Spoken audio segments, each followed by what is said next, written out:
Hello what is up guys and welcome to the channel learn in Excel. तो आज का जो video है ये है part 7 of our second chapter. और अगर आपने इस चैप्टर का जो पहला का 6 पार्ट है वो नहीं देखा तो उसका लिंक आपको नीचे डिस्क्रिप्शन में मिल जाएगा। मैंने उन सभी वीडियोस को जो है प्लेलिस्ट में बहुत ही अच्छी तरीके से अरेंज कर दिया है। तो शुरू करते हैं आज के वीडियो के साथ। Let's begin.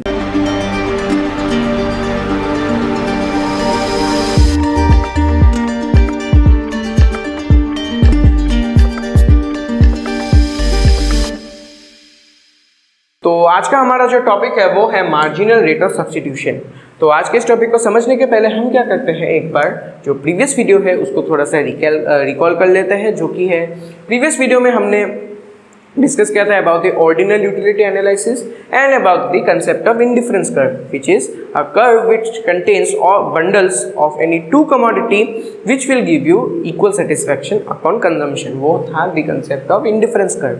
तो आज जो हम पढ़ने वाले हैं वो है the marginal rate of substitution. ठीक है, तो आप याद कीजिए मैंने जो पिछले वीडियो में जो एग्जांपल यूज़ किया था वो यही था। This was the example that I used in the previous video.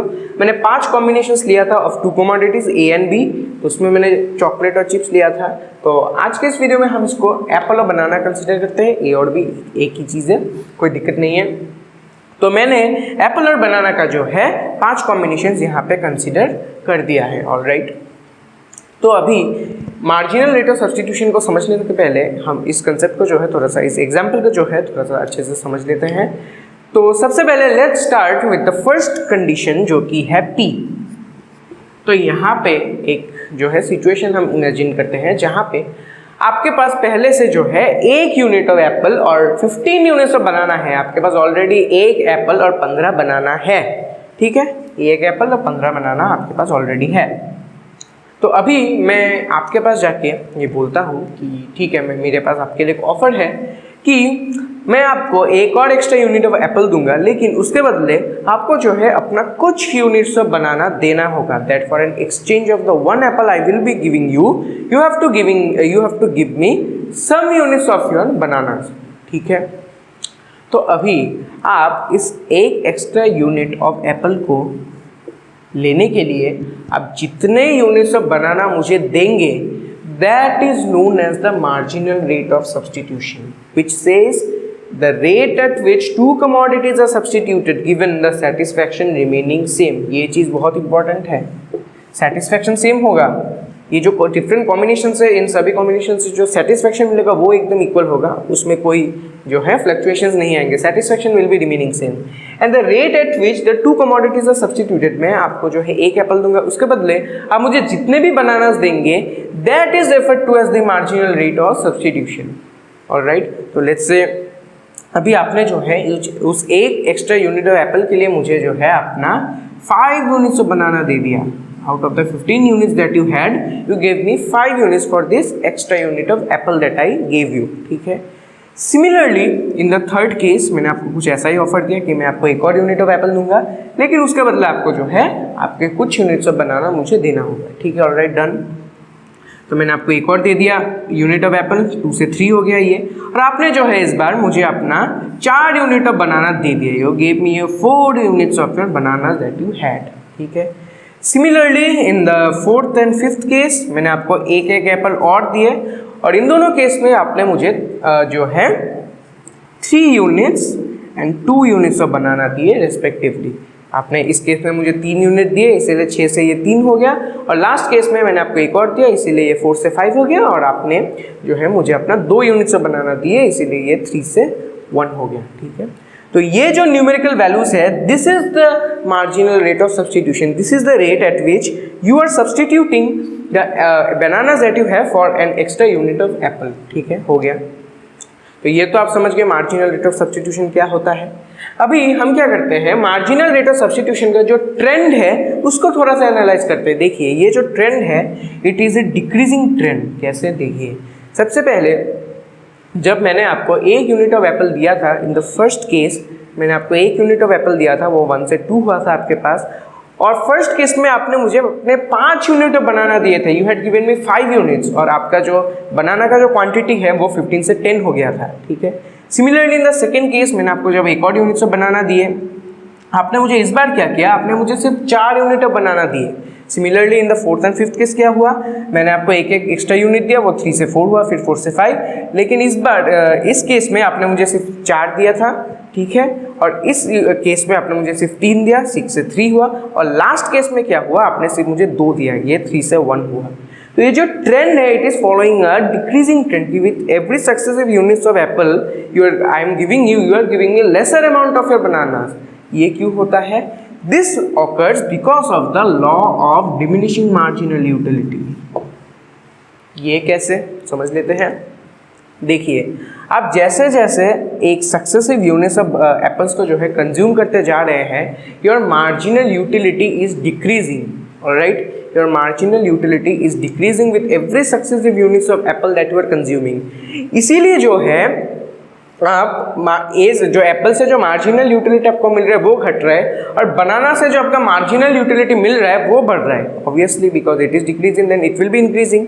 इसीलिए जो है with every successive units of apple आप जो द नंबर ऑफ बनाना है वो मुझे कम दे रहे हैं, you are giving me lesser amount of bananas here. See, पहले आपने मुझे 5 दिया, फिर 4, फिर 3, फिर 2, you are reluctant to give away some extra units of banana for gaining this 1 extra unit of apple, क्योंकि एप्पल से जो मार्जिनल यूटिलिटी आपको मिल रहा था वो घटता जा रहा है विद एवरी सक्सेसिव यूनिट्स, और जो मार्जिनल यूटिलिटी आपको बनाना कंज्यूम करने से मिला वो जो है बढ़ रहा है। इसीलिए आप मुझे जो है लेसर यूनिट्स ऑफ बनाना दे रहे हैं, सेक्रीफाइस कर रहे हैं for every successive unit of Apple. It is occurring because of the law of diminishing marginal utility. ये चीज़ आप यहाँ पे भी देख सकते हैं। सबसे पहले 1:5 था, जो रेशियो था वो 1:5 था, फिर 1:4 हो गया, फिर 1:3 हो गया, फिर 1:2 हो गया। ये था marginal rate of substitution. That in the first case for the 1 apple you are giving me 5 bananas, second case 1 apple 4 bananas, third case 1 apple 3 banana, fourth case 1 apple 2 banana। all right, this explains the marginal rate of substitution। all right, तो अभी हम क्या करते हैं, इस चीज़ को जो है ग्राफ पे प्लॉट करते हैं, इन कोऑर्डिनेट्स को, इन बंडल्स को हम ग्राफ में जो है प्लॉट करते हैं। ग्राफ में प्लॉट करने से आपको वही डिक्रीजिंग ट्रेंड दिखाई देगा because of the marginal rate of substitution. देखिए, ये जो चीज़ है it is decreasing, all right. तो अभी यहाँ पे एक बहुत ही इंपॉर्टेंट कंसेप्ट आता है। What is that concept? The concept is that the marginal rate of substitution AB is the change in A। This is the formula. देखिए, ये फॉर्मूला हो गया। सबसे पहले इसका चेंज कितना आया देख लेते हैं एक बार जल्दी से। सबसे पहले केस में 15 से 10 हो गया था, चेंज कितना हुआ -5। ऑल राइट, एप्पल कितना चेंज हुआ +1। मैंने आपको एक एक्स्ट्रा एप्पल दिया था और आपने मुझे -5 बनाना दिए थे, इसीलिए जो ये MRS हो गया ये हो गया -5। तो यहाँ पे एक और कंसेप्ट आता है कि that marginal rate of substitution is equal to the slope of the indifference curve. It is equal to the slope of the indifference curve. क्यों, कैसे? देखिए, सबसे पहले अगर हम इस पार्ट को कंसीडर करें from 1 to 2, if you consider this part, यहाँ पे जो रेट है वो रेट क्या था? -5 था। Obviously marginal rate of substitution देखिए -5 था, -5 यूनिट्स आपने मुझे दिया था। तो इसीलिए हम अगर ये पार्ट कंसीडर करें 1 to 2, ये मेरा ड्राइंग एरर है, लेकिन ये पार्ट जो है 1 to 2 अगर हम कंसीडर करें तो इसका स्लोप क्या है? -5। -5 का क्या मतलब क्या है? It will B negatively slope because of minus and 5 is the rate. इसीलिए हम बोल सकते हैं that marginal rate of substitution is the slope of the indifference curve. क्योंकि देखिए -5 हिसाब से ये जो है स्लोप है, उस हिसाब से इंडिफरेंस कर्व फॉल हो रहा है। ये तो सिर्फ मैंने एक पार्ट लिया था, आप सभी पार्ट को यहाँ पे ले लीजिए, कोई दिक्कत नहीं है। 1 2 था यहाँ पे, तो बाकी सब ले लीजिए, 2 3 3 4 4 5 लीजिए। ये जो रेट्स आपको मिलेगा, अगर आप इस सभी को एक स्लोप कंसीडर करें फॉर दिस एवरी पॉइंट्स, अगर आप इस स्लोप के हिसाब से इस कर्व को ड्रॉ करें, आपको जो है ये कर्व मिलेगा which is the IC1 curve और द इंडिफरेंस कर्व 1। ठीक है, ये चीज़ बहुत ही इंपॉर्टेंट है, एक बार अच्छे से समझ लीजिए इस चीज़ को। That marginal rate of substitution is the slope of the indifference curve। Done, ये तो हो गया। Now talking about the indifference curve, इस indifference curve का जो properties है वो इस बार जो है हम देख लेते हैं एक बार। Which is the properties of the indifference curve। सबसे पहला properties, it is convex to the origin, it is convex in shape, Q because of the marginal rate of substitution, मैंने अभी बताया आपको। फिर आता है downward sloping, it is downward sloping. ये जो कर्व है दिस इज डाउनवर्ड स्लोपिंग। क्यों? Because for every successive units आप जो है एक यूनिट को लेने के लिए आप जो है अपने कुछ यूनिट्स को दे रहे, you are giving up some units, therefore it is getting negative. ये जो वैल्यूज है वो नेगेटिव हो रहा है and because of this the slope is negative, और स्लोप नेगेटिव हुआ तो ये डाउनवर्ड स्लोपिंग हो गया, सिंपल। फिर आता है higher indifference curve gives you higher level of satisfaction. ये कैसे? ये वाला बात मैंने आपको प्रीवियस वीडियो में बताया था अबाउट द इंडिफरेंस कर्व। मैंने पिछले वीडियो में से 2 कर्व्स ड्रॉ किया था, ठीक है। ये वाला IC2 था और ये वाला IC3 था। जैसे लिख देता हूँ एक बार IC2, ठीक है। तो ये कंसेप्ट मैंने पिछले वीडियो में बताया था कि ये जो कर्व है ये कर्व उन बंडल्स को इंक्लूड करेगा जो कि मोर यूनिट्स होल्ड करते हैं as compare to the bundles on this curve, क्योंकि ज़्यादा यूनिट्स है सेटिस्फैक्शन आपको जो है ज़्यादा मिलेगा। इसीलिए इन कर्व के जितने भी बंडल्स हैं वो सभी बंडल्स इन सभी कर्व के इस कर्व के बंडल से ज़्यादा सेटिस्फैक्शन देंगे। Thus we can say that a higher IC curve and higher indifference curve represents a higher level of satisfaction।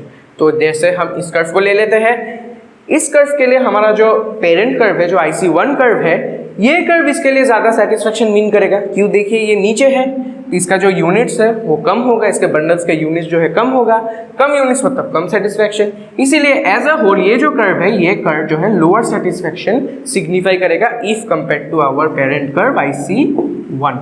तो ये तो सिर्फ मैंने 3 कर्व लिया है, इनफिनिट नंबर ऑफ कर्व्स है, और जितना हायर चलता जाएगा जो सेटिस्फैक्शन है वो बढ़ता जाएगा। डन। फिर आता है दे आर नॉन इंटरसेक्टिंग। तो यहाँ पे देखिए ये चीज़ मैंने पिछले पार्ट में बताया था that higher IC curve represents higher amount of satisfaction, यानी कि जो कर्व ऊपर होगा वो equal amount of higher amount of satisfaction mean करेगा। इसीलिए ऐसा क्या कोई कर्व एग्जिस्ट कर सकता है जो इंटरसेक्ट करे? Obviously no. क्यों? देखिए अगर 2 कर्व इंटरसेक्ट करेगा which means they will have a common point, right. Intersect करेगा तो एक कॉमन पॉइंट एग्जिस्ट करेगा। तो ये जो कॉमन पॉइंट है it is common for this both this curve, यानी कि इसका जो कोऑर्डिनेट है, जैसे हम ले लेते हैं 5,5, एनी कोऑर्डिनेट है 5,5, ये जो कोऑर्डिनेट है ये इन दोनों कर्व के लिए कॉमन है, ठीक है। कॉमन का मतलब क्या है? ये दोनों curve equal amount of satisfaction mean करना होगा अगर ये बंडल कॉमन है। लेकिन हमने यहाँ पे पढ़ा है कि अगर इंडिफरेंस कर्व हायर हुआ it will signify higher amount of satisfaction, और एक इंडिफरेंस कर्व में जितने बंडल होते हैं वो सिर्फ आपस में ही इक्वल सेटिस्फैक्शन मीन करते हैं। And any bundle lying outside the curve it will mean either lesser satisfaction और मोर सेटिस्फैक्शन। तो ऐसा तो नहीं हो सकता कि दूसरा कर्व का जो बंडल है वो अपने कर्व पे भी हो और equal amount of satisfaction mean करे। It is absurd in nature. तो इसीलिए any two indifference curve can never intersect and they are non-intersecting in nature, alright। तो ये तो हो गया the properties of indifference curve. It is very very very important. Marginal rate of substitution ये भी बहुत इंपॉर्टेंट है। अब इन दोनों का एक बार जल्दी से स्क्रीनशॉट ले लीजिए, और आज के लिए तो बस इतना ही रखते हैं। मिलता हूँ मैं आपसे नेक्स्ट वीडियो में with the part I think 8 होगा, yes part 8 of this video. और जल्दी से आप वीडियो को लाइक कर दीजिए, चैनल को सब्सक्राइब कर देना, और अगर कोई भी डाउट हुआ नीचे कमेंट कर देना। मेरा इंस्टाग्राम हैंडल डिस्क्रिप्शन में दिया है, आप मुझसे वहाँ से भी कनेक्ट कर सकते हैं। तो आज के लिए बस इतना ही रखते हैं। Thank you and good bye.